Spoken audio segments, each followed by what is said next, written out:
And thanks, everybody. Thanks for jumping on. We're all excited to be here. Before we started, the panel and I decided that instead of talking about the maturing role of cybersecurity, we just do like a HIPAA deep dive for like the next 4 hours, because I know that's a pretty hot topic for everybody.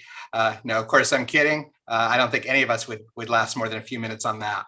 But we are talking about the maturing role of cybersecurity. And really, a lot of this comes down to is how do you talk to boards? And how do you talk to non-technical business executives that might be your peers or people you report into when there are cybersecurity concerns that do need to be communicated.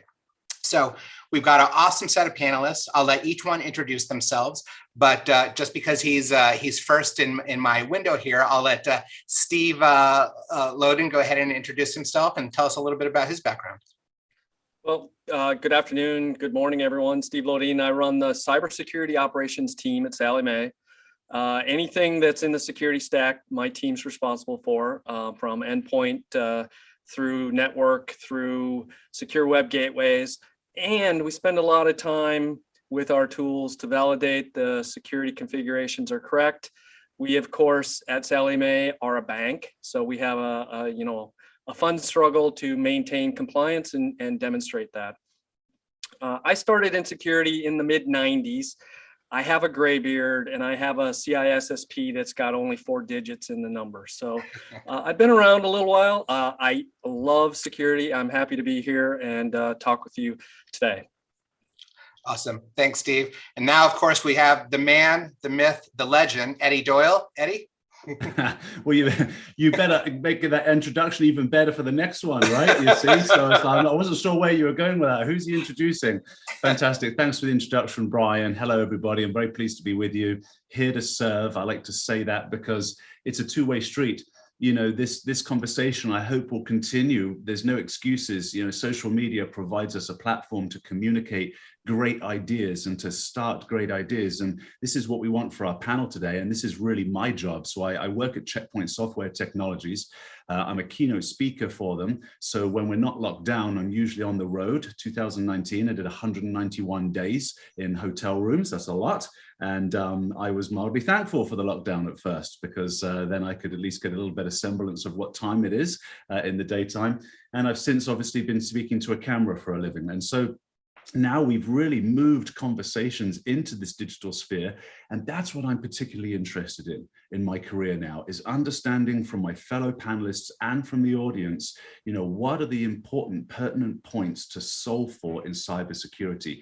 And I have a special interest because I was actually an English teacher when I graduated university, and I moved from England to Canada in the very early 90s.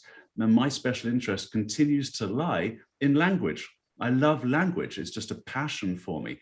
And what I love is communicating complex subject matter, so cybersecurity, to the layperson or to colleagues, to others.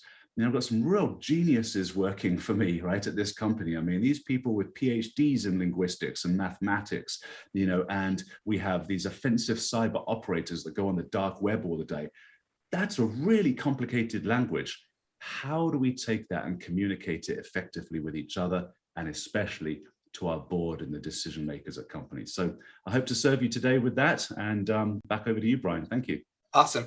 Thanks, Eddie. And last but not least, the man who put IP in TCP/IP. He's been in the security industry for almost 65 years. He can lift 50 pounds right over his head. Greg Fitzgerald. Thank you very much.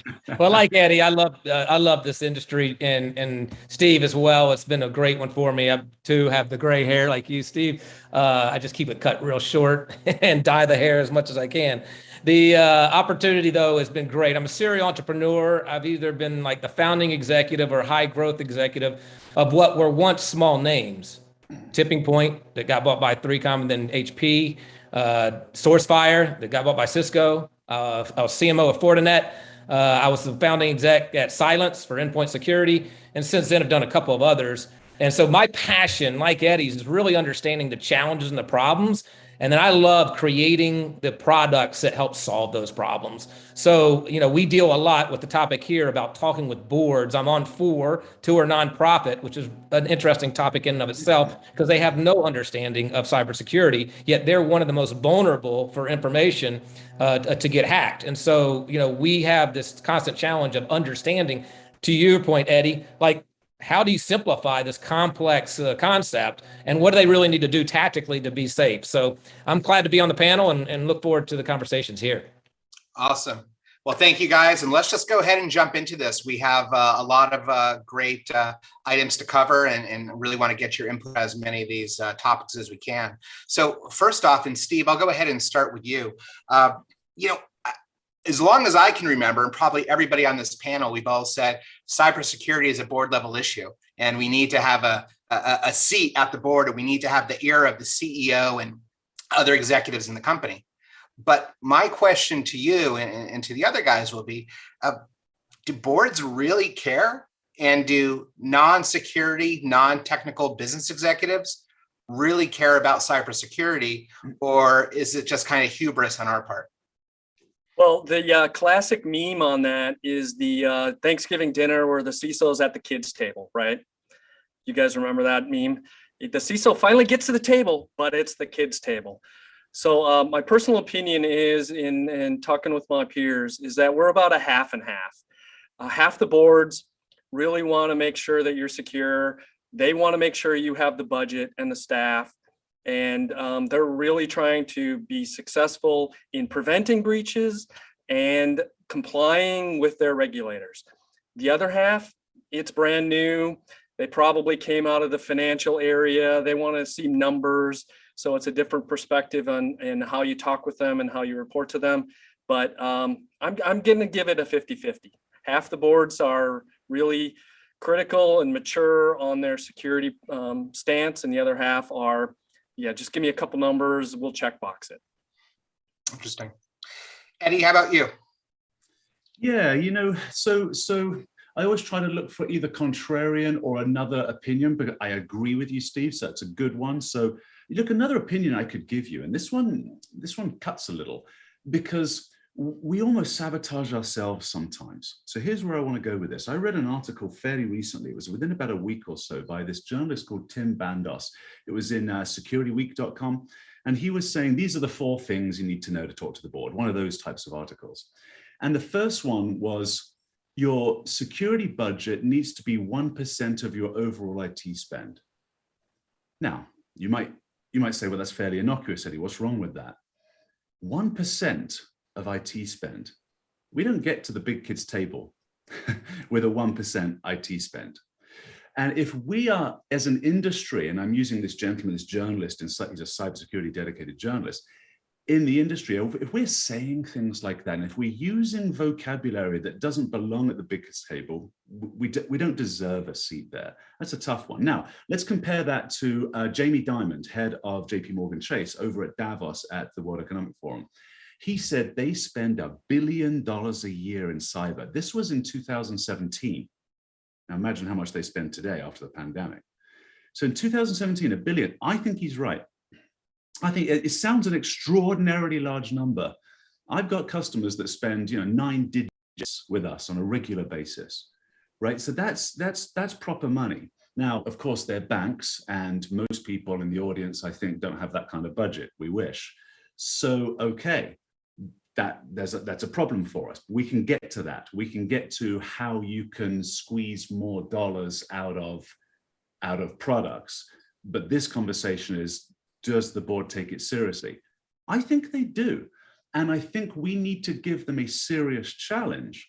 And that challenge is not a 1% of your overall IT spend challenge. The challenge is this: moving the CISO out from under the CIO. Sorry, CIOs, unless you're doubling up as the CISO. Having the CISO report to the CEO and stand toe-to-toe with the CEO and say, look, your job, CEO, is to move the business forward at almost any cost. That is actually the job. That's the ugly truth. That is the job of the CEO. They must. It's just the way we've set it up in our society. If they're a publicly traded company, they must show profits every quarter. If they're not publicly traded, they still must show growth.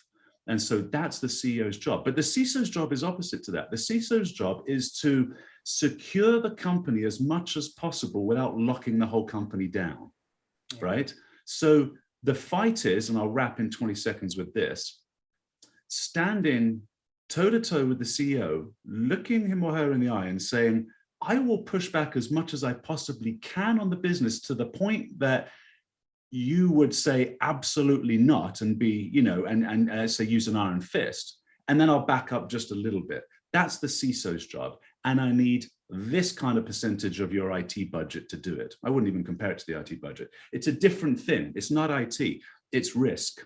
That's another conversation. Dotted line to the general counsel and reporting to the CEO tells you everything you need to know about what I mean, that it's risk and not IT. Thanks, Brian. Yeah. Awesome points on that, Eddie. And Greg, I'll get to you in just one moment, but I just wanted to build on that. I love your idea that you stated about going toe to toe with the CEO and having that sort of the ear of the board there. One of the things that I've seen some pushback from, and a question even came across from Samuel S. about this, about have any of you ever been a first-time CISO for a new company? I actually was at ArcSite when we started ArcSite. We were originally in the back of a dental office. We were called Wahoo Networks, and then of course we became quite popular and had some level of success. But I will tell you this: so much of security, not by any fault of the CISOs or security practitioners, has been assumption based. There's a lack of evidence and a lack of empirical data to support what we're talking about. And what I mean by that is, if the CEO asks the CFO, how much money do we have in our checking account? He or she is expecting a pretty specific answer. When you ask the CISO, are we secure? You don't have that specificity. What you have is, well, we just did some vulnerability scans. We've had an audit and NIST this and SOC 2 and this and that. It's very wishy-washy. It's not based on empirical evidence. Heck, in some cases, they don't even know where all the critical assets are. They don't know how many endpoints they have, what's in the cloud. And to your point, Eddie, post-pandemic, this has become a nightmare. So I really think a lot of this is in the maturation of security, is us moving from an assumption-based role to an evidence-based role that's very similar to a VP of sales, a COO, a CFO, because there's no appetite for guesswork and hopes and dreams and assumptions. When you're speaking at this level, they need to hear the good, the bad, and the ugly, and you need to support it with facts. And I absolutely agree. If we can get there, if we can get those tangible assets, that information, I think that will take us a long way. Well, Brian, you made a really interesting point too that I think definitely needs to be highlighted, which is that you start with an assumption and then people move into things, and you mentioned them, some of that the PCI type stuff, right? Some of the compliance you have. But it's just made me think, we're all compliant, but breaches still happen. Yeah. So compliance is kind of an assumption too. You've got PCI, no problem, let's walk away. It's the job of the CISO, I think, to stand up and say, that's an assumption as well. We're all compliant. Compliance is a lot weaker than we thought. The Titanic was compliant, and that didn't end very well. So, Greg, I'm very interested in your feedback, because like you mentioned, you sit on some various boards, some nonprofits, which, like you said, I'm sure that is a whole nother thing. And of course, all your years in security, you've worked with so many security leaders and boards. So what's your take on it? Do they actually care? They do. It's interesting. You both have teed it up very well. One is, do they really care? The concept around of it is a risk. Risk and understanding that in terms of what would the entity, the organization do to keep that risk as small as possible relative to the fact of their expense to that. So Eddie, like 1% doesn't get the attention, but it's not just the 1% of spend. It's the actual impact of the entire organization. I literally had a conversation yesterday about a guy who had ransomware, shut his entire organization down. And I was like, what'd you do? He said, I paid it. I was like, okay. And what did that do? He's like, it took 24 hours and they released it. I was like, what are you gonna do next time? And his whole concept was, well, actually, we're backing up all of our systems, having a better backup process so that when we get the ransom, we'll basically say, no, we're not paying it. They'll shut us down, but we're going to re-back up all of our machines. We'll clean them and do that. Because it's cheaper and actually faster for us than to go through this negotiation process, which I thought was interesting at a board level. because the concept was it's just risk, man. It's the impact of this business and what we've got to do. So to your point, Brian, what we see both at the board and being on the board is the knowledge, right, of the people that are making that decision. So yeah, the CEO is typically chairman of the board, but he's an operator, right? The other 5, 6, 7 people may or may not be operators, and they're guides to the organization, but their tails are on the line as for the risk of the organization. They're also guides to whether this thing, gets hacked or not. And so it's a sophistication level of what do you even know? So at Sevco, our entire premise is like yours, Eddie, that Steve sits on the board. The premise is that the CISO is becoming more powerful than the CIO. Why is that? It's because, to your point, Brian, the CISO actually knows what's going on. The CIO has become over time more of a policy wonk, right? Person that's like, I don't, my hands aren't in the details, man. I don't even know if I ever had my hands on a technical product in the past 20 years. Yes, they're probably technical, but it's just the way the organizations have grown. So we believe the pendulum's swinging back. You certainly see this in the pharmaceutical industry already. Pfizer and others, where the CISO is like right there, or they're getting rid of the CIOs, right? They're like, dude, I don't even need that guy anymore. I need the guy that knows what's going on. And so, that's our premise. We do believe, and we see in our technologies that an organization is missing 30% more devices, users, and applications than they think they know in their organization. And to your point, COVID blew that door wide open, right? We're all control freaks in this industry where we're trying to keep our hands around it. We know everybody and everything and the VPN and you can't get in this and that doesn't exist anymore. Yeah. Dude, that's incredible. It's gone. So there is no perimeter. Like you see perimeter list, there's no perimeter at all. And so what's fascinating is, do organizations understand that premise, which again goes to your point about all the the NIST and the ISOs and all the compliance mechanisms that you can checkbox and say, yeah, we are, but you're really not. It's just almost impossible to keep up with what's going on. And I think that the boards are starting to recognize this. And when they ask the questions by which they are obligated to start asking, which is, do we even know how we're protected? Do we feel comfortable? What happens the next time we get hit? Those are very simple questions. There needs to be someone at the board or at that level answering it, and preferably not as a proxy through the CEO, right? And so I think we're starting to see that, and we'll see that over the next 5 years where this problem is not going away. It's just getting bigger, and hopefully that elevates. And Steve is now sitting on the board every day, probably not where he wants to be because it's so high visibility, but he's certainly, the value of your job is incredibly elevated. Yeah. Well, thanks for that, Greg. And Steve, I want to get to you just a moment, but I want to build on something I've seen as well. So I was working with a CISO at the credit union, and she was actually previously the CIO. And she promoted herself from CIO to CISO and backfilled her CIO position. And I was talking to her a little bit about that. And she goes, look, with cloud and BYOD and with COVID and everybody working from home and with the marketing team spinning up apps in Amazon that we don't even know about, and not like 1 or 2 apps, but dozens of apps and all these, she goes, really my role was, to your point, it's a policy role more than anything else, as juxtaposed to an operational role. And the other thing I wanted to say is, talking with board members, and I spent a lot of time with board members over the last few years, and for them, it's not about cyber risk. It's about the brand, the operational, and the financial impact from cyber. Just like other things can impact their bottom line, they can be, very specific risks for them, such as weather conditions, a military coup, acquiring a new company, moving business into another country. All of these things are risk. They deal with thousands of types of risk every day. Cyber just happens to be one piece. And of course, as cybersecurity professionals, we think it's the most important piece. And it might be very important, specifically at a very key time. But overall, it's part of a risk story. But now I'm starting to see CEOs, I'm starting to see board members actually go on TV and go on social media talking about cyber. And I don't think it's because they woke up one day and they thought it was like the right thing to do. I think their stakeholders and their shareholders are saying, hey, you need to talk about this because it's material risk. It's going to impact how we do business with you as a telephone company or an oil company or something of that nature, batch or discrete manufacturing.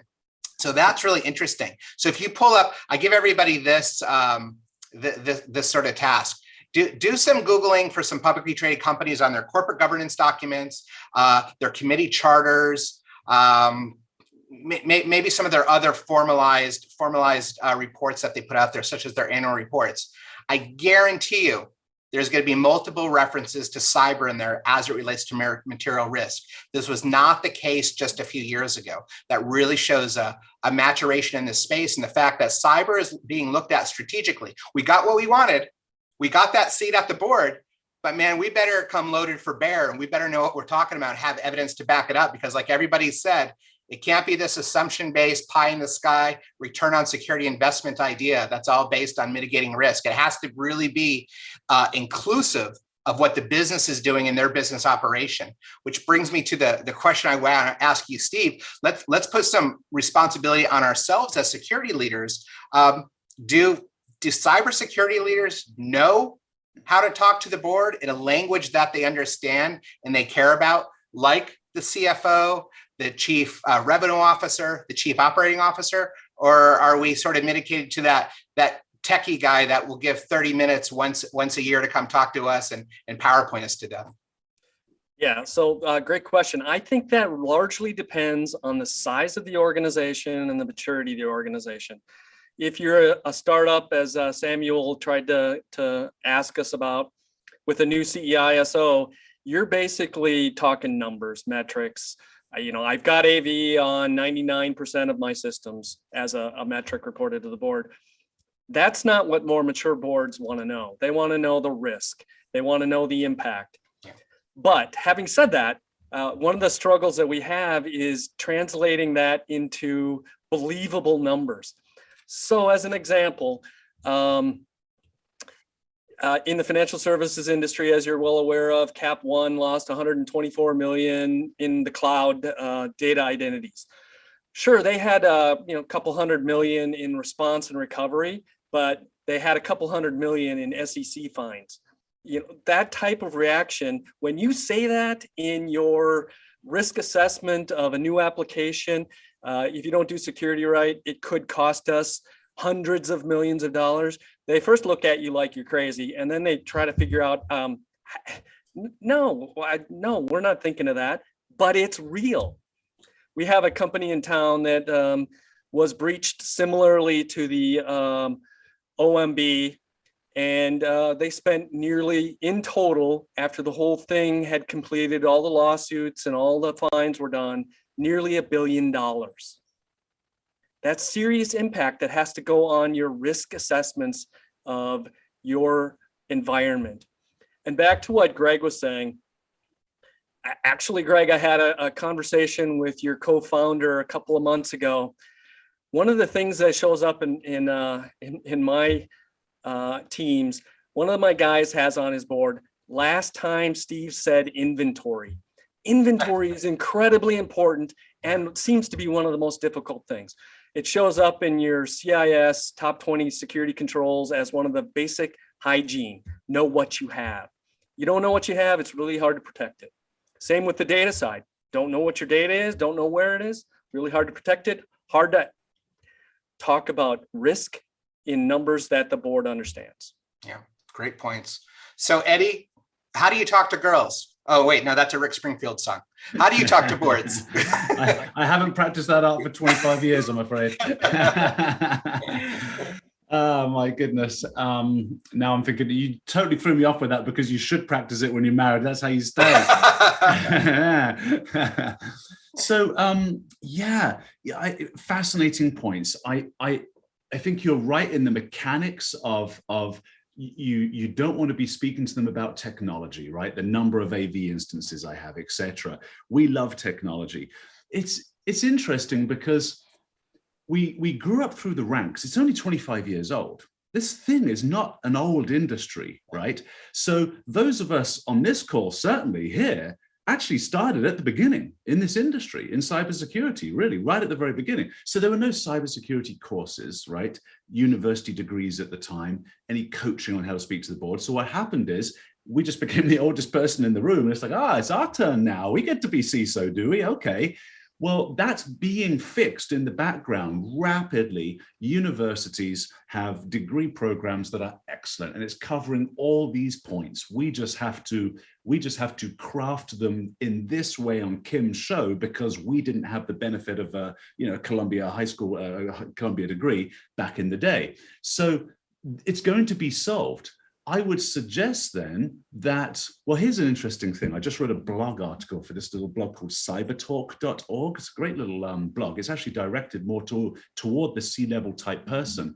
And in the blog, I put, look, companies are having their kickoff events, like cyber companies, right? So I'm sure Greg is, we are, these are all happening. And typically it's geek fest, right? And they're great fun. And we have little side things going on during these parties where lock picking, you've been to them, right? All of the cybersecurity parties, and then they have the green team, blue team, red team, blue team, etc. What about having something for the layperson at these conferences? How about it inviting department heads to come to these conferences and actually experience what it might be like? That to me would be super fascinating. Can you imagine if a CISO invited their CEO to an event like that? The CEO of the company hosting the event would absolutely sit down and talk to them. They don't have to be geeking out picking locks or anything like that. They can just appear to the event for a few hours. And I think instead of just focusing on us moving up to their world and getting that seat at the big kids table, etc., how about we drag the rest of the world into this new millennium thing that I'll have to say, this sounds a little arrogant, we saw quite early. I was an English teacher and I saw this thing and thought, hey, this is way too cool, I'm getting in. That's it. And I got into the industry. That's how I got in. They brought computers into the classrooms with this internet thing. And I thought, okay, this is the future. This is what we're doing. Yeah. And if you think about some of the traditional education that these peers experience, it's MBAs and chartered accountants and law degrees. It's very different from what we're doing. Now, these two worlds are coming together because, Brian, as you said in your point a little earlier, as you were wrapping up some of Greg's comments on your previous question, you were saying how, well, today, we've got all of these various industries working, trying to engage in the activities that Greg and his team were talking about. And there's a certain amount of digitization is leading the world. It's not us pushing it. The reason why I think, like at the World Economic Forum, out of the top 5 disruptions to the world economy starting in 2018, cyber was mentioned once, and since 2019, it's mentioned twice in the top 5.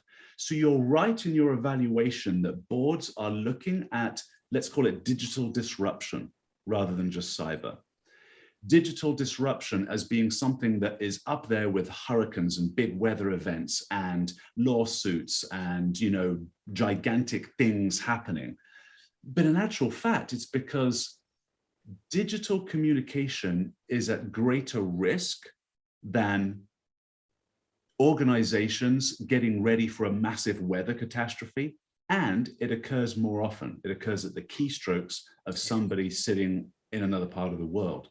So it is the greatest threat. And I think perhaps we haven't even realized the severity of that threat compared to things you might see on the news, cataclysmic disasters. Yeah. So this is why it's getting the attention. And insurance companies have been scrambling for years and figuring out how to pull cyber insurance together. And that's something that I think we can use in our conversation to boards and business leaders so that they can care. It's a black box of IT problem. It's on us to communicate it. Those are my thoughts. No, it's fascinating. And it makes me just think about the idea that this is the first time in human history that you don't need to be a nation state to conduct an act of war. Right. A cyber attack has much greater distance than any kind of missile, right? Or any type of kinetic weapon. It can be relatively anonymous in many cases. And the barriers to entry juxtaposed to enriching uranium or building a stealth aircraft is much lower.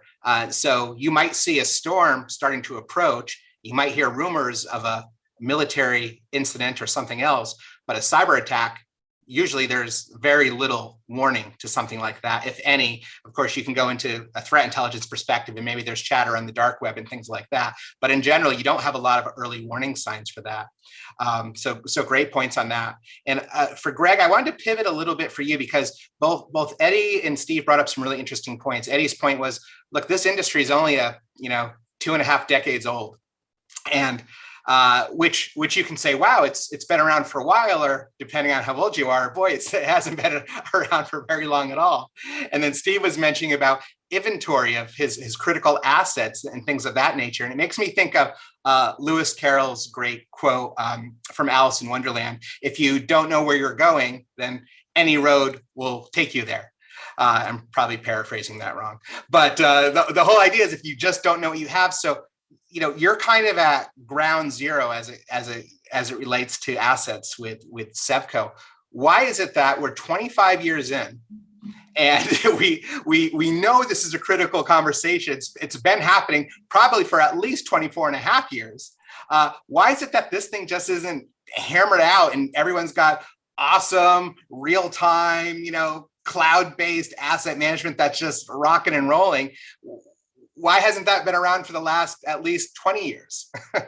Yeah, thank you. If you permit the tee up there on what we're doing, as I mentioned, my background is like I've been trying to protect the planet since the day I got into this business, also in the mid 90s, and we built these point products, and it was for all the things one knew, and of course, what we knew for about 15 years has been pretty like it's a server, it's a router, it's a hub, it's a computer, it's a laptop. Then cloud, as we know, came out. And in those days, I was with BMC Software. And those days, we knew everything, man. BMC is awesome, has total control of everything on premise or anything that was IP connected to the environment. And ServiceNow, great example, has become this awesome product technology, which is designed to be like a CMDB, just a configuration management database, which was supposed to be the best. But the problem is, even beyond them, the world has expanded over the past 10 years. I actually looked at something real quick the other day, and I was like, when was the iPad actually created and brought to market? That was 2010.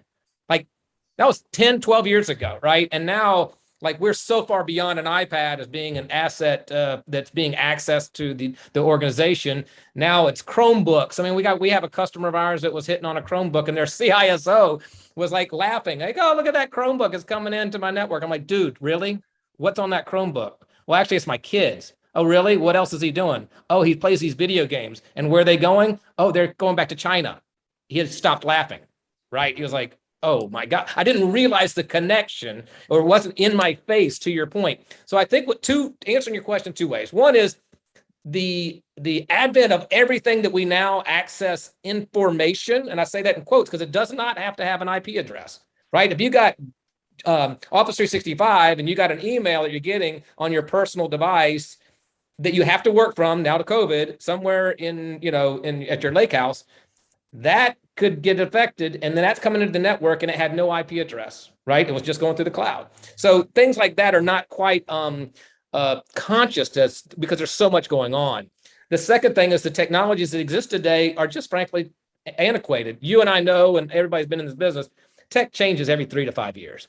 Man, I just mentioned my whole 27-year background, and it's 11 companies, right? So if you break it down, I've only been at a company on average 2 years. And what's amazing is each one of those was either bought or went IPO. Like, it didn't go out of business. These are companies that were like taken off, and then they got leapfrogged by the next technology. So as we look at it, the challenge for CISOs and technology people is obviously to always kind of try to stay ahead of the game. Right? What is the best thing I can do? And that circles back to the fundamentals. So the best thing you said was, we have done a phenomenal job for 20 years protecting what we know. What we haven't realized is, what do we not know? And we're just now mature as a group, meaning just all companies, to where one, cybersecurity is paramount and at that board level, which we're talking about now. It is where we've kind of feel like we got ourselves a little covered, where we got our endpoints kind of protected with a more quote unquote modern technology than the McAfee's and semantics and that older technology. And then we've got more of a threat management. I don't know what it could be, some sort of SIM type product or some MSSP that's helping us or something. So we feel pretty good. Again, about the things we know. What we are finding is that, again, 30% of things you don't know. So now the challenge is, my God, I'm doing everything to the board. We're talking to the board, right? I'm doing everything I can that I know about, right? But it only takes one device, we all know, for somebody to click on a link that downloads the ransomware and it pops the entire organization, right? And in the external attack surface type approach, we're also seeing that there's just a lot of stuff that is exposed.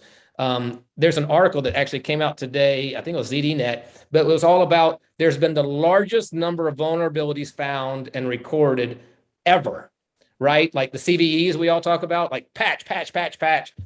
That's going to continue to propagate because there's just more devices and more access points to an organization.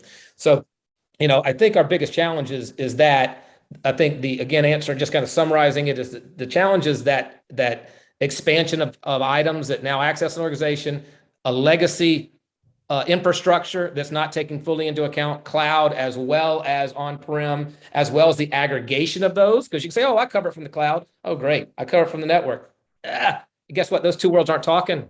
So you're missing the gap between the outside the firewall and the inside the firewall. So there's a huge visibility picture that we are missing as an entire organization. That's what Sevco provides, but it's an advent of where I think we are. And then going back to the board, it's like letting them continually be aware that the visibility and observability we need will reduce the overall risk. So that needs an investment just to see what we got and what we don't got, and then to be able to do something about it with the plethora of technologies. And if I could add one more piece, you talked about how do we talk to the boards real quick. And the thing is, there's more than 4,000 cybersecurity companies, that are out there today trying to gun it. And the majority of those are all run by techies, right?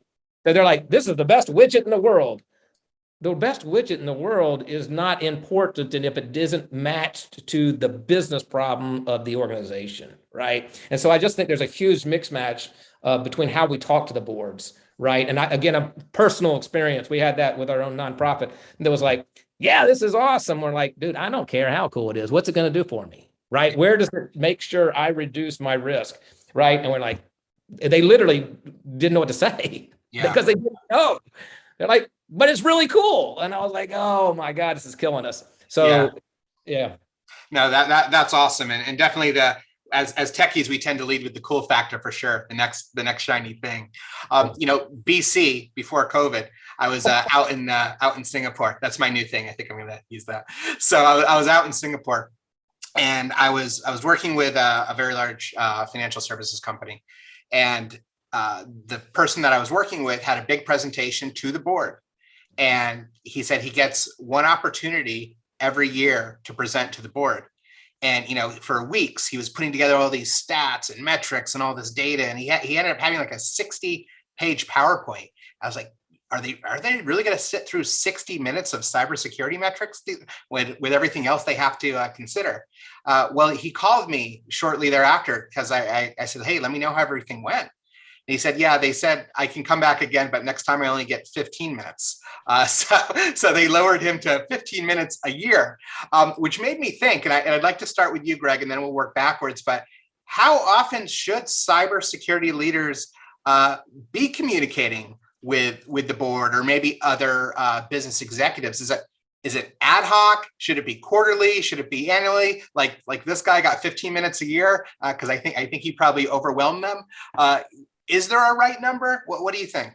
That's a great question. I don't know if there's a right number. I do think something consistent, whether it's some sort of report, newsletter, dashboard, news. It's like us here with me. Eddie and I in particular, right? We're on the vendor side. It's like airtime is important to just ensure that it's top of mind. And I think for the security person in the organization, it's somehow finding that way that's enough, but not too much. Some way to drip that knowledge, like the great stuff that Steve talked about, these two awareness pieces, and making sure that at least his executive team and maybe the board, if you can get it to them, a little piece is included, just like, did you know our peers just got popped or something to that effect? Because not only do you look knowledgeable and insightful, meaning you got inside knowledge that articles and things that you're reading that they may not know about, but you're like, this is a risk to us. I think that's key. Boards only meet once a quarter, right? And we get to that guy's 15 minutes a year. That's about right. Like, we don't, even again on the 4 boards I'm in, we don't give 2 minutes of a discussion, and I'm on the board, right? Yeah. And I'm like, yeah, but we got all these other operational challenges to talk about. And so I think it's almost, how do you do it outside of the board, to where if there's an action that needs to be taken at the board level, they're prepped a little bit, or at least a little bit knowledgeable about the problem. If you're like, dude, we got a ransomware issue we need to address, that means we need an extra budget for XYZ. They're like, got it. I mean, may not understand the full issues, but we understand the problem because you kind of kept us updated. So there's probably a new way to do that. And I don't think it's dashboards of stats and metrics, because that doesn't set, as Steve mentioned, that doesn't set this context. They need context about what it's about. And actually, Eddie said about risk. Yeah. Well, if a CISO is getting a brief from the CFO, we probably don't want dashboards and things like that. We want to understand the story and its relevance, right? So Eddie, what's your empirical evidence? How many hours a year? No more, no less. I do have a little bit of empirical evidence, actually, but Greg mentioned a key word there. He said a drip. Absolutely right. So there is a paper that was written by this Harvard psychologist called Dr. Miller. It's actually the most cited paper in psychological literature since 1956. This guy should have won a Nobel Prize for this. Actually, you all know it, Miller's Law. It's the magic number 7 plus or minus 2. The average human being can only remember 5 to 9 things for 20 minutes and then forgets them. That's Miller's Law. Now, we know this today. Today we have neuroscience. There was no neuroscience back in those days. Today we know this about the human brain. We know to structure phone numbers with 7 digits because people can remember them more easily, these kinds of things. But start to look at how we do our cyber hygiene training. And I'm answering the question, I'm coming around and painting a story for you, so bear with me. How do you do your cyber awareness training? Once a year? Is this one top of mind, right? Is it once a quarter, once a month? If it's once a week even, it's not enough. And here's what I mean. When Dr. Miller discovered that law, people didn't act on it because the schooling system constantly repeats and drills into children in order for them to learn. In the adult workspace, in the working environment, we've taken the classroom concept and we've sort of thrown it at people in, sometimes a really boring slideshow, other times a well-animated, kind of MP4. And then we test immediately after giving them this information about don't click on phishing links. So they pass immediately. Back to my point on compliance. We're all compliant, but we know nothing. It's the same for me. Like, I have to do GDPR training. I'm mandated. Every director and above do GDPR training. The reality is, number one, I don't need to. So my attitude coming into the training is like, this is going to be a waste of my time. I don't have the mechanism to spam our European customers. I shouldn't take the training, but I have to take it, so fine. Click, click, click, click, click, click, click. Challenge the multiple guess exam, passed 100%, I'm compliant, ask me anything about GDPR, right? So coming back to the drip drip that Greg mentioned, how about this as a question to your board? Okay, and dripping these questions on a daily basis. I'm not kidding. Like, what's wrong with a little daily nudge, right? Whether it's through social media, whether it's through arresting people's devices tied into the LMS and single sign-on and forcing them to see it, or whether it's through your LMS system or even email. How about this? Hey, board of directors, CEO and executives, let's say there was a catastrophic ransomware attack on our business right now, and we can't access anything digitally. Everything electronic doesn't work. What do? What's your first step? Scramble. When Merck got hacked, actually, no, it was the fallout from NotPetya. I think it was NotPetya. So it was like, 5, 6, 7 years ago, or it might have been WannaCry. Anyway, Merck, the big pharmaceutical giant, it cost them $1 billion, by the way, to sort that out. They were offline for 2 weeks. Now, this is a company that has billions in profit, so can certainly afford to hire a good CISO, and certainly they did after that. But where were all the paper copies of your DR plan, your disaster recovery plan? Where are those paper copies? They probably didn't have any. My friends that worked there, I have intimate knowledge, and for other reasons of that particular disaster. Everybody was just running around, no paper copies, and if they were, they didn't know where they were. And then in the paper copy, here's another thing. This will really alarm your CEO. This is the last thing I'll say because I know we're a little pressed for time here. What about your press statement? That should be the first page of your disaster recovery plan, because you need to write that statement while you're not under duress. So the CISO needs to sit down with the PR team and the CEO and general counsel, because you better not say the wrong thing, and you need a statement for your employees. Well, what are you going to tell them? Where are they going to go without a digital device? You start getting your board of directors thinking in this way, they're going to have that holy crap moment. They really are. And you're going to start to arrest their attention. And then you need another statement for your customers and another statement for your partners. And that needs to be written again when you're not under duress, when cortisol hasn't drained your brain of blood and you're ready for a fight. Because when you're the victim of a ransomware attack, it's very personal. I have a great guy called Dan Wiley, heads up our incident response team. He says, we never charge for the first phone call because it's all emotional. There's people just yelling and screaming and upset. And of course, that CISO is having the worst day of their life. Yeah. So these are the things we have to convey. Notice I didn't talk technology at all in the last few minutes of my response. Not at all. There's no need. So the CISO is a risk mitigator, I think, heavily tied into the dialogue of the general counsel, who's a risk mitigator, right? Law is risk mitigation. And so these are the conversations I think that would behoove us, because even if we are prepped, like Greg was talking about that customer that got a ransomware attack, and fine, we'll pay it, but next time we're going to be ready. What about double extortion ransomware? What about triple extortion ransomware? Yeah.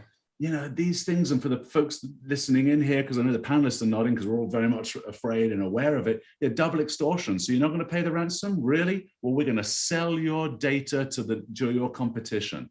Yeah. Oh, I guess you're paying the ransom now. Yeah. You know, so you're on mute there, buddy, Greg. I'd love you to chime in. So, you know, there's lots of nuances around this. And I'm really enthralled because our panel discussion today has been greatly about language and business. And, you know, it's perhaps, and Greg jested a little bit, that perhaps Steve doesn't want to be up at the board too often. And it's like, oh, well, you know, too bad. Right? Yeah. You know? Yeah, we're the geeks, right? We love geeking out. You know, it's a different environment at the board. It's a little different, shall we say? I'm being very politically correct. very well stated and very nicely stated. Yeah, it's perhaps not something we want, but I think that we need to shoulder that burden, my friends. Yeah. So Steve, I wanted to save you for last on this question because Eddie and Greg and I all have a scarlet V for vendor on our chest. Eddie, I think you'd appreciate the Hawthorne reference on that. But if we think about it, what is really I guess, what's the reality of the amount of time you and the security leadership gets with the board, Steve, and what do maybe you wish it would be if it's not where you think it should be? Well, that's a good question. Everybody always has, rainbows, unicorns, and apple pie in their desires. But in reality, for us, we feel pretty comfortable. So what does the board really want out of this? They want to feel comfortable that we're addressing the security piece, right? So every board meeting, you should have some communication into the board. What that really does for my thought on this is provides opportunities for side conversations with board members that have questions that they don't want in the board minutes. Right. The other piece is ad hoc, absolutely ad hoc. That's what you need to do. Mm-hmm. So when Maze hit a third-party supplier of our company, we of course immediately sent information to the board, what the impact to us was and how Maze is not going to hit us. By the way, we used Mandiant's services to do an assessment to verify that we're not susceptible to Maze, as an example. Yeah. A board trusts that type of quote certification in their comfortability. The big news stuff, Colonial Pipeline gets hit. Again, we put new information and reiterated our susceptibility to ransomware. On the what does the board do? We haven't had that opportunity to talk with the board about how they react because we have a very strong incident response process that's tested quite frequently in tabletop exercises. And again, it wasn't our first time. We did ransomware in our latest executive committee tabletop exercise with new executives to understand what their role is and go through all of the different processes, not just from security's technical piece. That was this much of the entire incident response. It was, what does legal do? What does compliance do? What does PR do? What does HR do? What does operations do? So they had an understanding there. And to finish this off, having a good incident response process is just definitely critical. But as Brian Krebs said at a presentation I was at for FS-ISAC, where he was a keynote speaker, when I call you and you have a problem, don't put your legal team on there. Give me the CISO. I need to talk to the CISO. He needs to understand what's going on and convey that to the rest of the organization. Legal is not the right answer.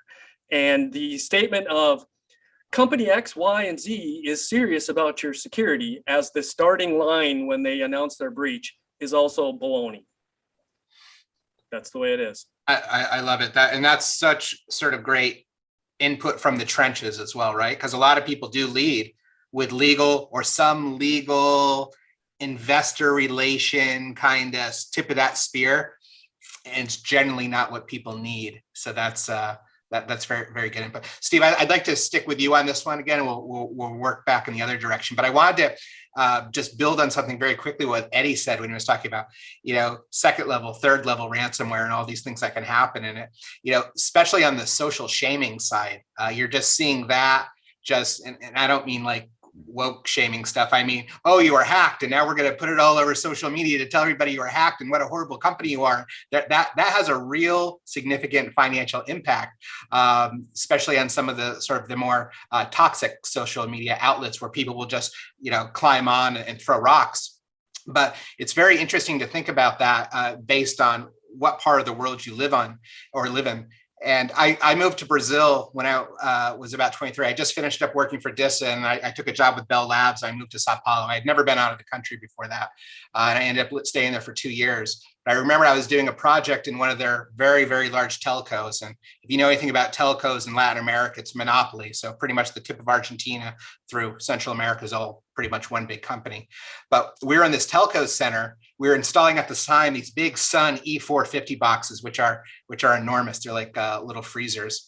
And we were plugging these things in, and we kept on having all these network issues and power surge issues. What's going on?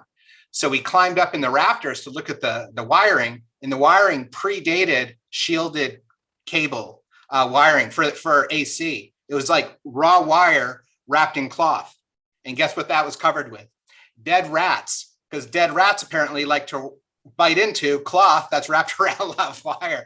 It was the most ridiculous situation. And to add insult to injury, when they cleaned the data center floors, guess what they used? Kerosene mixed with water, which last time I checked is pretty darn flammable. So all that to say this, their systems went down all the time. They'd probably welcome a ransomware attack that said, if you pay this, I'll have you back up in 10 minutes in that situation. But I'm definitely seeing that as a growing issue. I still do spend a lot of time working with customers in Latin America. Brazil was one of the first countries in the world to offer online banking. And because of that, they were one of the first countries in the world to suffer from attacks on online banks. So this is something they've been struggling with for a while. But all that whole diatribe to kind of lead to this, when you are having these conversations, and this is kind of two pieces, what are some of the meat and potato sort of security discussions that you are having with business leadership or the board? And what are some of the kind of the hot topics, the ransomware type things? What's kind of in that bucket? So meat and potatoes versus that new cool dessert. Well, meat and potatoes is the standard. How do you operate your corporate security team? What are the activities that you're focused on? What are the audit issues that you're addressing? What are the concerns that we might have coming up with the regulators as they evaluate you and keep you in business or take you out of business? the fancy stuff is the terms that show up in the yachting magazine or BC, before COVID, when they were traveling and they'd read that in a plane. There it's a zero trust. It's ransomware, obviously, is the killer topic that they want to know more about. But again, risk and money and resources are really what they're concerned about, in that, again, quoting, comfortability that they would have in finance. They use numbers, right? In security, we can't give them the numbers, so they want some sort of measure of comfortability. They trust third parties more than they trust internal assessments. So having tools and technology at your fingertips to demonstrate is part one of that two-part assurance and capability model that you give to the board. Back to your discussion on having different exploitware and ransomware in your environment.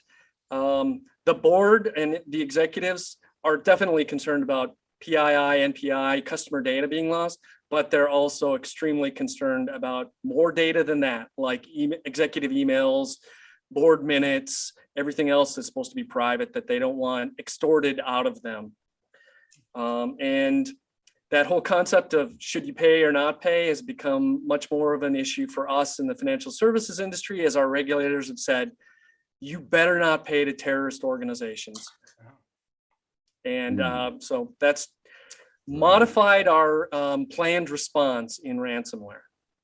Yeah, boy, that's a very interesting one, because I would assume there's lots of dotted lines and it'd be hard to. When did that happen, Steve? Was that recent? The SEC said that? Yeah, the financial services industry executives, OCC, FDIC, they made a statement through FFIEC that said, do not pay to terrorist organizations, and we will track that. Wow. As last time I checked, not like I'm involved in this day in, day out, but I know there's a lot of dotted lines between that and organized crime, drug cartels, and things like that, and people that use this as a side hustle. So very, very interesting.